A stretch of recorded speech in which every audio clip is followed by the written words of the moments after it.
10여 년 이전부터 우리 사회에서 새로운 신조어가 유행하고 있는데 그 중에 하나가 수저계급론입니다.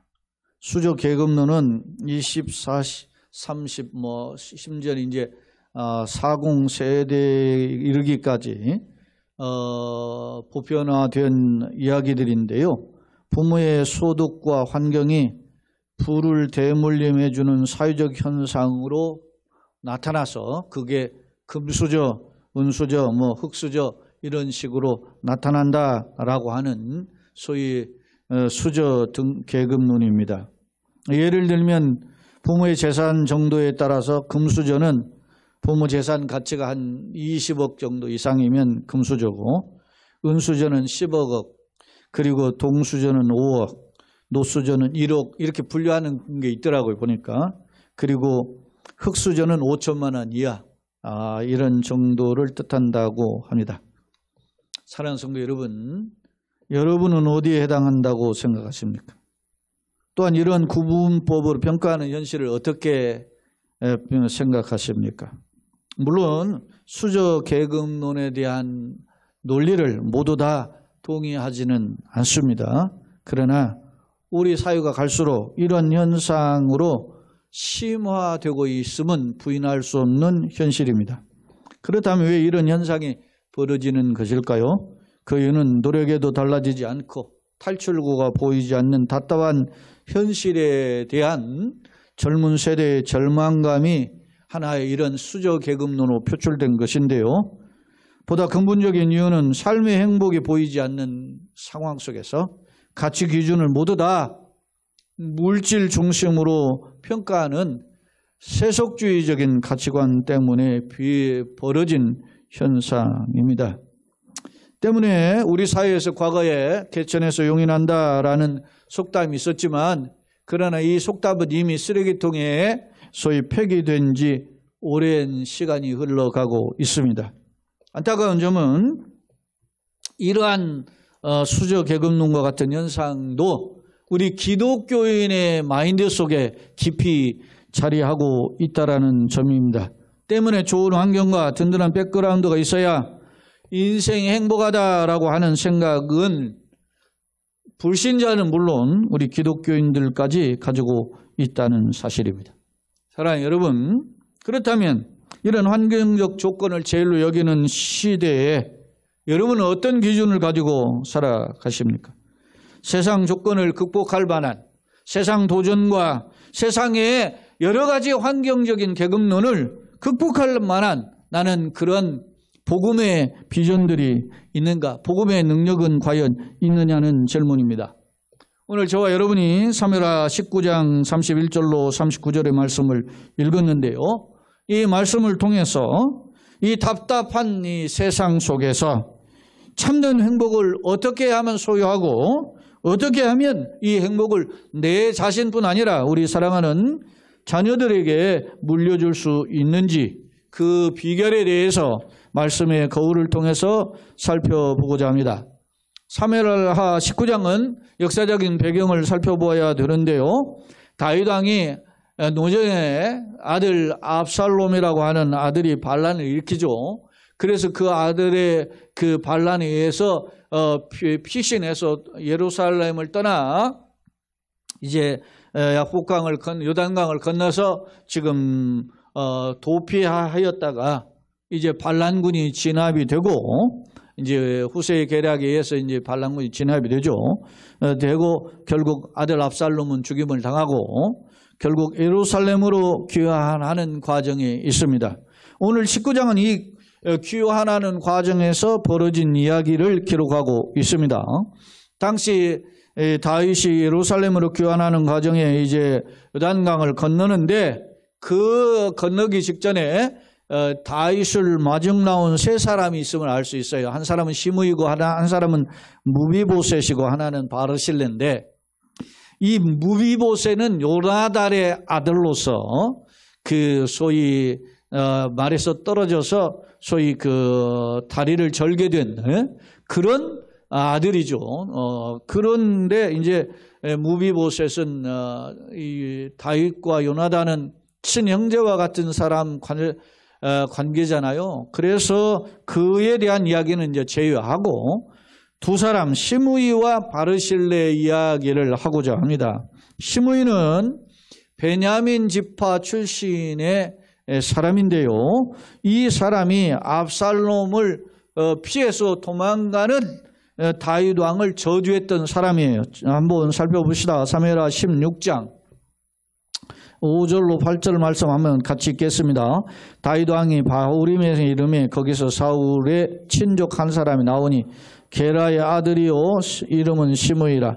그가 나오면서 계속하여 저주하고 또 다윗과 다윗 왕의 모든 신하들을 향하여 돌을 던지니 그때 모든 백성과 용사들은 다 왕의 좌우에 있었더라. 시므이가 저주하는 가운데 이와 같이 말하니라. 피를 흘린 자여 사악한 자여 가거라 가거라. 사울의 족속의 모든 피를 여호와께서 네게로 돌리셨도다.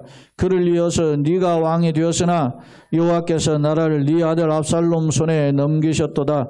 보라 너는 피를 흘린 자이므로 화를 자초하였느니라 하는지라. 시므이라는 사람은 사울 왕의 친척이에요. 그리고 베냐민 지파란 말이에요. 원래 이스라엘의 초대 왕 사울 왕은 베냐민 지파 아닙니까? 그런데 이제 유다 지파인 다윗이 왕이 되었으니까 왕족 출신이었던 시므이의 입장에서는 다윗이 못마땅한 거예요. 그 못마땅한 말을 이때다 싶어서 지금 다 평소에 그 불만족한 말들을 다 쏟아놓았습니다. 심지어는 이 다윗 왕에게 말로 저절뿐만 아니라 돌을 던지면서 저주하는 모습이 나와요.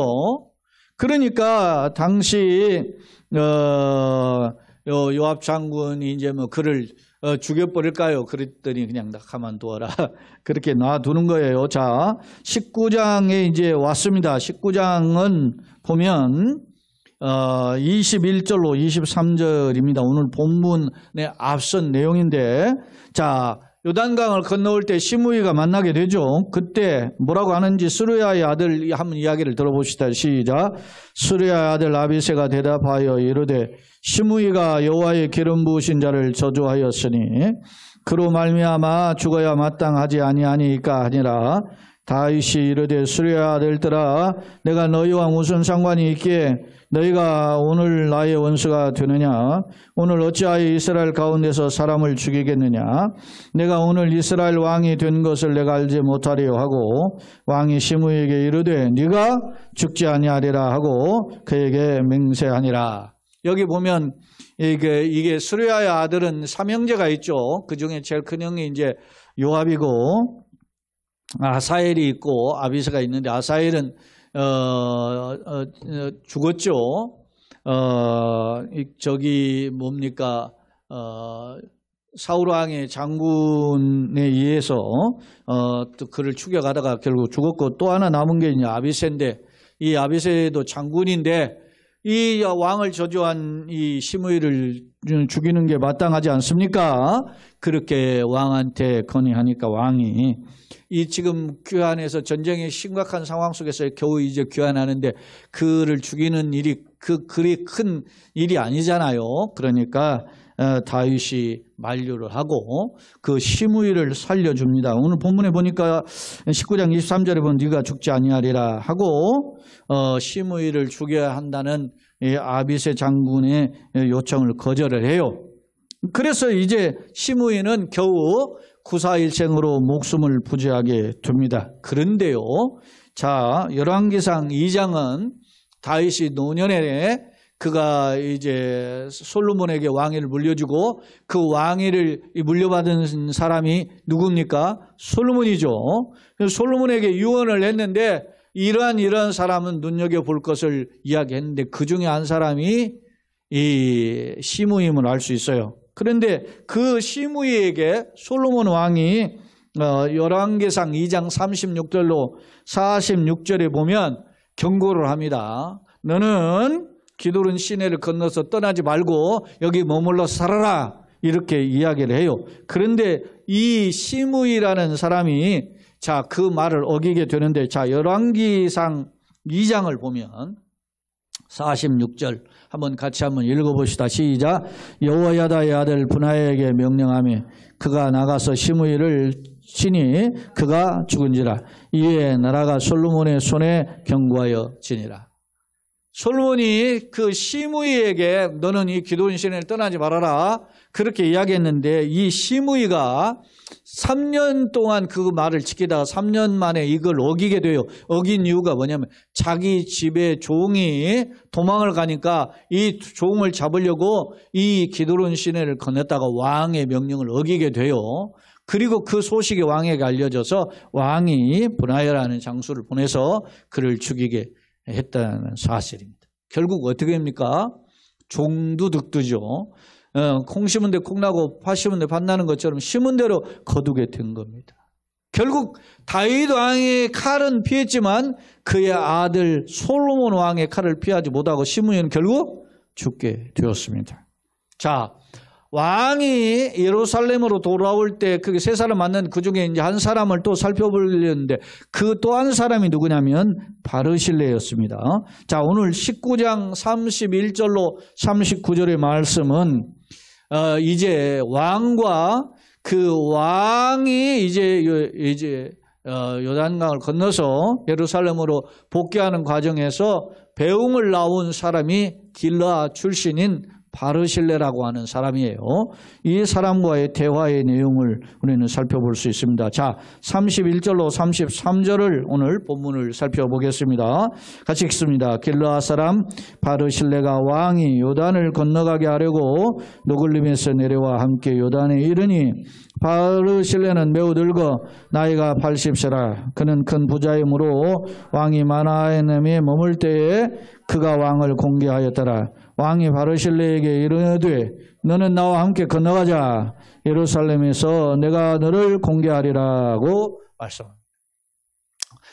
다윗이 자기가 반란 중에 급히 도망할 때 매우 위태한 상황 속에서 피곤하고 또 배고픔 속에 있는 자기와 자기를 따르는 신하들이 이렇게 곤궁에 빠져 있을 때 이 바르실레라는 사람이 자기가 부자잖아요. 가지고 있는 음식물 이런 것들을 가지고 왕을 도왔던 사람이 바르실레예요. 참고로 당시 압살롬이 반역을 일으켰을 때 국가의 대부분의 장수와 지도급의 인사들이 압살롬 편에 서서 다윗을 대적했다는 말이에요. 이게 세상 이치입니다. 다윗이 40년을 통치하는데 40년을 통치할 때 전쟁의 영웅이죠. 헤브론에서 7년 그리고 예루살렘에서 33년 통치할 때 최고의 영웅 아닙니까? 그런데도 그가 노년이 되니까 그를 추종했던 사람들이 다 떠나는 거예요.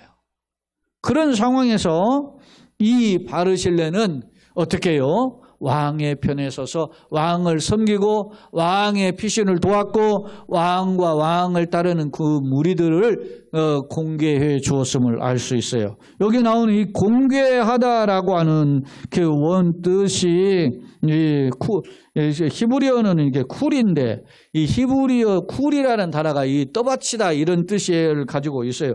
그러니까 자기가 모든 것을 말이죠. 종으로서 철저히 왕을 섬겼음을 보여주고 있어요. 이러한 사실을 도망 중에 있던 다윗이 잘 기억하고 있어요. 그래서 너무 고마워서 이제 예루살렘으로 돌아올 때 그 바르실레라는 사람에게 이야기합니다. 너가 같이 나하고 예루살렘에 가면 내가 너에게 빚진 거 빚을 좀 갚고 싶다. 같이 가서 왕의 식탁에서 함께 먹고 살자. 이렇게 바르실레에게 요청했던 것입니다. 그러면 이런 바르실레가 어떻게 했는지 한번 봅시다. 그 이전에 사무엘하 17장 27절로 29절에 이 바르실레가 그 다윗이 과거에 도망갈 때 섬겼던 상황을 소개하는데 같이 한번 읽어볼까요? 시작. 다윗이 마하나임에 이르렀을 때 암몬 족속에게 속한 라빠 사람 라하스의 아들 소비와 노데발 사람 아멜의 아들 마길과 노글림 그리고 길라 사람 바르실레가 침상과 대야와 질그릇과 밀과 보리와 밀가루와 볶은 곡식과 콩과 팥과 볶은 녹두와 꿀과 버터와 양과 치즈를 가져다가 다윗과 그와 함께 한 백성에게 먹게 하였으니 이는 그들 생각에 백성이 들에서 시장하고 공고하고 목마르겠다 함이라. 이 사람들은 대세가 압살롬에게 기울었지만 그런 거 따지지 않고 그 왕과 피신한 사람들을 생각하여 그들이 동원할 수 있는 모든 곡식과 음식물을 동원해서 왕과 왕의 신하들, 피신하는 무리들을 적극적으로 섬겼음을 알 수 있는데 그 섬김 중에 이 노정에 있는 바르실레가 있었음을 엿볼 수 있었습니다. 다시 말하면 바르실레는 많은 당시 이스라엘의 백성들이 처세술적으로 왕의 정통성을 떠나 있는 그 압살롬을 쫓았단 말입니다. 왜? 현실 주판화를 튀겨서 계산해 보니까 이제는 지는 해보다 뜨는 해가 낫다 생각하고 압살롬을 추종했던 거예요. 그러나 이 바르실레는 자기가 이 재산이 많은 사람이잖아요. 부자예요. 그러다가 왕을 쫓았다가 이제 반란군의 괴수인 어떻게 압살롬의 밑보이면 자기가 다 빼앗기는데 몰살당할 수 있는데 그런데 그렇지 않고 그는 철저히 왕을 섬겼음을 알 수 있어요.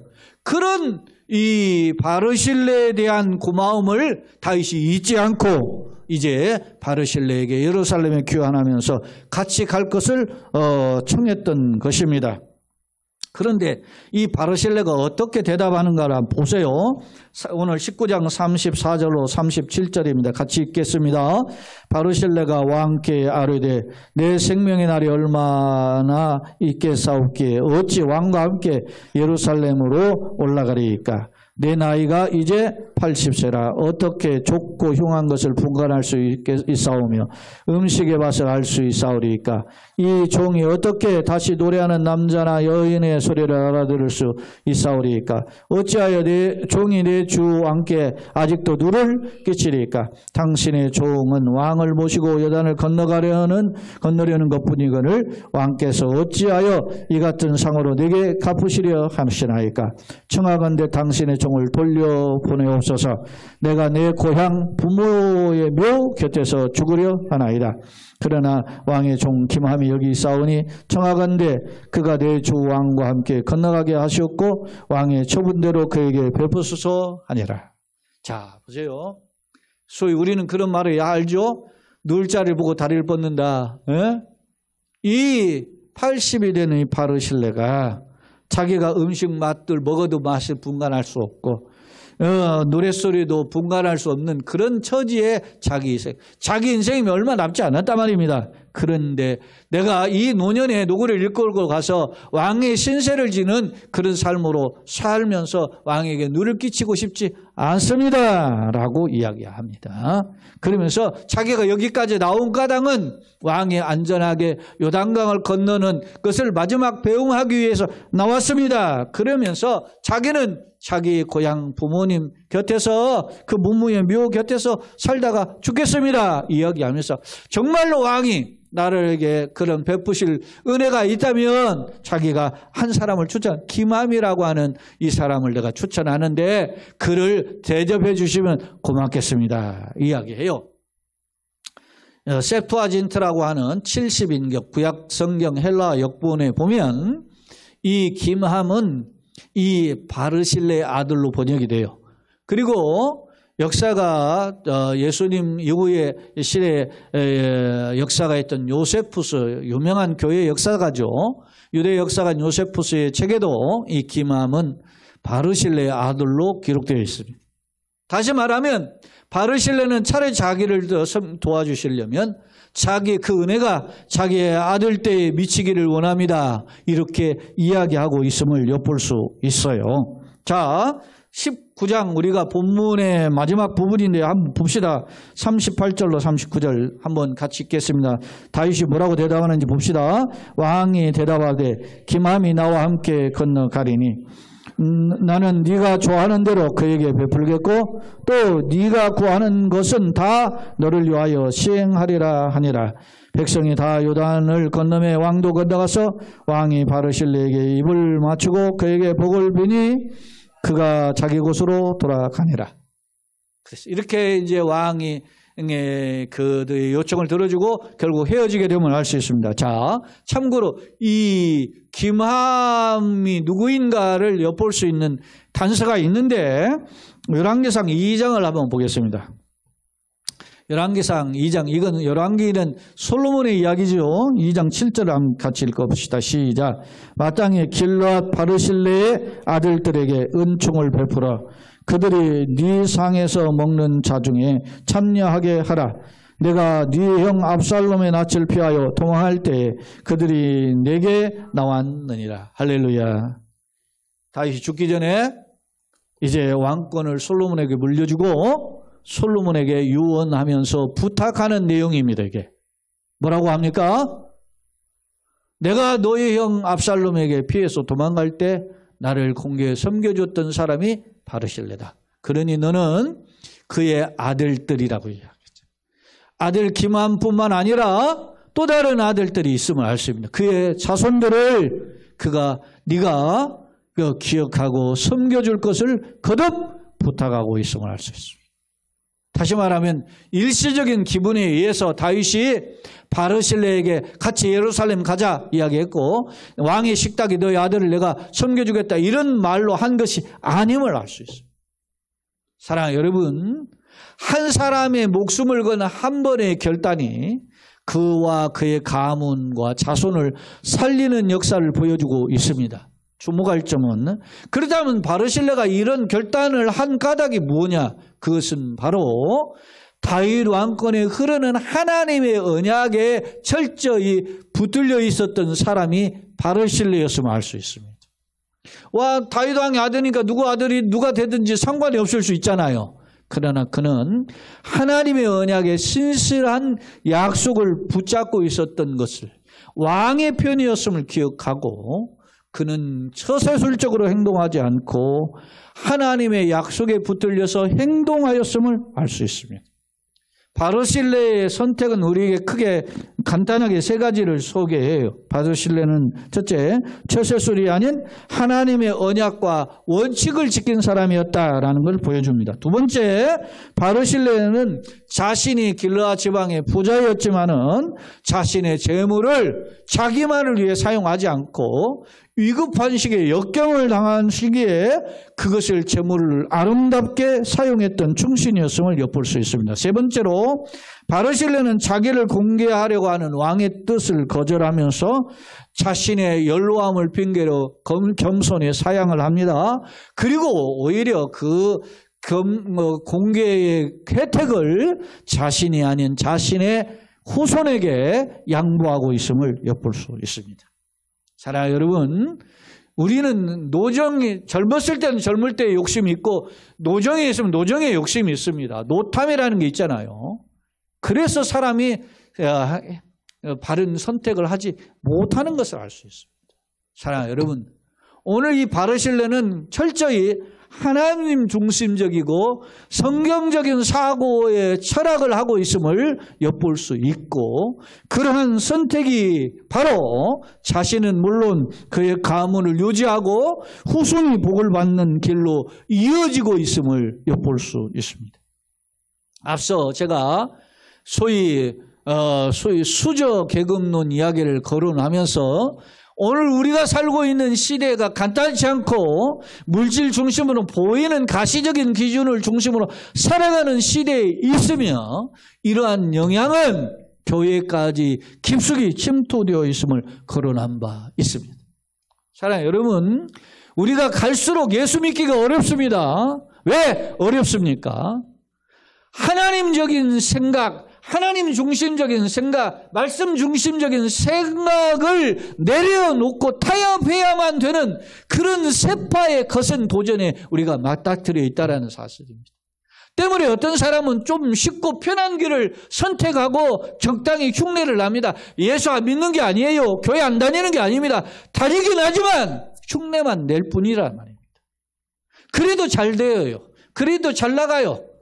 그러니까 이것도 복이라 생각하는 겁니다. 착각입니다. 사랑하는 여러분, 여러분요 하나님의 심판하실 때는 사탄이 발악을 해요. 심지어서 하늘에서 불이 내린다 그랬어요. 그런 역사가 일어나요. 근데 뭐 대충 그러니까 사탄도 그런데 예수 안 믿고 대충 살아도 잘 먹고 잘 살아요. 예수 믿으면서 교회 다녀도 적당히 반틈 신앙해도 잘 산다 말입니다. 여러분, 우리 20, 30년 전에 한국 교회가 이랬잖아요. 예수 잘 믿으면 복 받고 형통한다. 그렇게 했죠. 저수목교회 이야기 하잖아요. 소위 오중복음 3박자 축복 있잖아요. 영혼이 잘 되고 범사가 잘 되고 강건한다. 그렇게 안 해도 잘 사는 사람 부지기수예요. 어느 부흥사들이 그런 말을 해요. 야, 기독교 국가는 잘 살고 다 불교나 다른 사람 못 산다. 그거 다 헛소리입니다. 헛소리는 아니에요. 헛소리는 아니지만 일리가 있지만 그러나 다 맞는 말도 아니란 말입니다. 복음은 꼭 그런 것만이 아니란 말이에요. 그렇게 집착하면 그것이 기복주의가 되는 거예요. 복음은 따라서 합시다. 예수를 믿으면 좀 불편해도 감사한다. 믿습니까? 예수를 믿으면 내가 좀 건강적으로나 삶의 환경적으로나 물질적으로나 세상적으로 보기에 조금 불편해도 감사할 수 있는 거예요. 왜? 예수가 나의 주인이고 나의 삶을 이끌어가니까. 믿습니까? 그러려면 예수로 가득해야 된단 말입니다. 그러려면 복음으로 가득해야 된단 말입니다. 그것 때문에 우리가 예수님을 믿고 그것 때문에 말씀을 읽고 기도한다는 것입니다. 일당백 일당천을 늘 외치는데 그 비결이 뭡니까? 예수의 흔적을 갖는 것입니다. 여러분, 세상이 지금 그렇게 흘러가고 있어요. 목회자 세계도 그래요. 목회자 세계도 여러분 규모도 있고 사이즈도 있고 잘 나가고 그러면 대접도 받고 말빨도 있고 힘도 있어요. 여러분, 누군가 밖에 나가가지고 밥 한 끼 사는 사람이 대접받는 시대 아닙니까? 다 돈이 있어야 되는 거 아니에요? 그런 시대예요. 그러나 여러분, 그것 때문에 때로는 자존심도 상하고 때로는 상대방 앞에서 좀 못나 보일 수도 있겠지만 그러나 비굴한 자가 아니라 말입니다. 여러분이 걸어오신 삶이 주님과 동행하신 결정으로 걸어왔다면 그는 진정한 능력자입니다. 그런 생각을 오늘 교회에 와서 다시 품고 세상의 험한 세파에서 한번 맞짱을 뜨고자 헤딩해 보는 겁니다. 예? 흔들릴 때마다 주의 말씀을 붙잡고 다시 한번 고민하는 거예요. 그것이 진정한 영웅이라, 복음의 영웅이라. 예? 세상에서 껍질 가지고 자라가는 사람이 얼마나 많습니까? 그런 자들에게 흔들리지 말고 오늘 말씀 가운데 바로 서는 저와 여러분 되시기를 예수님의 이름으로 축원합니다. 말씀을 정리해 보겠습니다. 사랑하는 성도 여러분, 오늘 우리는 둘의 삶을 이야기했어요. 한 사람은 저세술적인 삶이었어요. 한 사람은 그 하나님의 뜻을 좇아서 정의의 선택을 했던 사람이었습니다. 여러분 어떤 선택을 하고 어떤 대접을 받기를 원하십니까? 서울대 사회복지연구소에서 발표한 논문 자료에 따르면 가구 소득이 높을수록 자녀 교육 수준이 높고 이는 질 좋은 취업과 삶으로 연결된다. 이게 서울대 사회복지연구소의 논문 통계의 결론이에요. 그러면서 일례로 하나 들었어요. 고3 학생을 기준으로 보니까 그들이 대학 진학과 졸업하는 비율을 보니까 월가구 200만 원 정도의 언저리 있는 아이들은 15.3%가 대학 진학과 졸업을 했고 월가구 소득이 300만 원 이상인 학생의 대학 졸업의 비율은 63.08%예요. 무려 4배나 높았어요. 이게 현실입니다. 때문에 서울대 심리학과의 교수인 각금주 교수가 이런 말을 했어요. 2000년대 이후 우리 사회에서는 젊은 세대들을 중심으로 노력 여하와 상관없이 계층이 이미 정해져 있다. 소위 운명론처럼 앞서 수저계급론과 같은 심리가 팽배해 있다. 해도 안 돼. 그런 생각이 많다라고 하는 것입니다. 이런 생각이 가득한 시점에 오늘 우리는 하나님의 말씀을 대하고 있습니다. 하나님, 내 인생이 주님 앞에 있습니다. 내 가정이 주님 앞에 있습니다. 나의 삶과 내 가정과 내 자녀의 삶을 주께 의탁합니다. 주님이 조장해 주시옵소서. 그런 고민을 하며 주님 앞에 엎드리는 저와 여러분을 주님께서 기억하시고 불쌍히 여기시고 은혜 베푸시기를 예수님의 이름으로 축원합니다. 우리가 잘 아는 링컨 있죠. 그는 켄터키 산골의 시골뜨기에 불과하죠.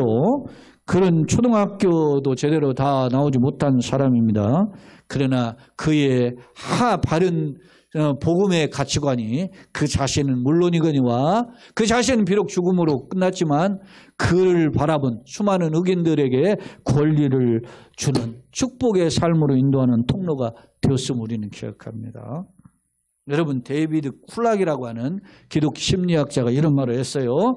자녀를 명품 인생으로 키우는 양육의 포인트는 무엇인가? 라고 물으면서 자녀가 명품 인생으로 살아가기 위해서는 먼저 부모님과 그의 자녀들이 하나님 중심으로 자존감을 가질 때에 가능하다. 그렇게 이야기했어요.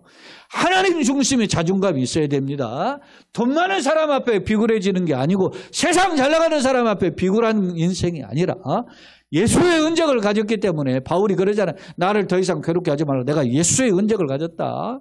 그런 자존감, 복음의 자존감을 가질 때에 그 자녀가 명품 인생이 된다고 이야기했습니다. 바라기는 저와 여러분이 세상 철학에 가득한 시대, 권모술수가 난무하는 시대에 하나님의 말씀을 뜻을 쫓아서 바른 선택을 하심으로 하나님께서 예비하신 복을 누리되 그 복이 자신은 물론 자녀 손들에게 이르기까지 물려주는 그런 축복의 가정 되기를 예수님의 이름으로 축원합니다. 아멘.